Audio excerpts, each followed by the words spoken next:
আজকে খাস্তা পরোটা তৈরি করে একটু শেয়ার করলাম আপনাদের সাথে। এখানে আগেই আটা তৈরি করে রেখেছি আমি। একটা বড় করে রুটি বানিয়ে নিব আমি।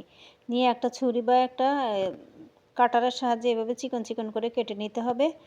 তখন চারিদিক থেকে এটাকে ভালোভাবে একদম মোড়ায় নিতে হবে। এভাবে একসাথ করে নিতে হবে। যখন এভাবে করা হয়ে যায় তখন একটু তেল বা ঘি দিয়ে নিতে হবে।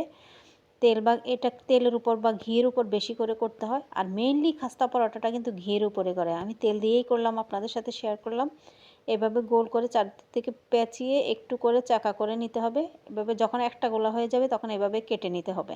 এভাবে সবগুলো আপনারা করে নেবেন। আমি এখানে বেলে নিচ্ছি। দেখেন বেলার পরে কিন্তু একটা লেয়ার লেয়ার ভাব পড়ে আছে। আর এটা একটু মোটা হয়, অতটা পাতলা হয় না। যখন সবগুলো তৈরি করা হয়ে যাবে আমি এভাবে ভেজে নিব।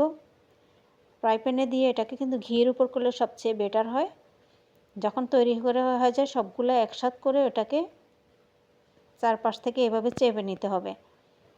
এভাবে যখন আপনি চারপাশ থেকে করে নেবেন দেখেন কি সুন্দর একটা লেয়ার আসছে, একদম খুলে খুলে আসে। এটা খেতে অনেকটা মজাদার।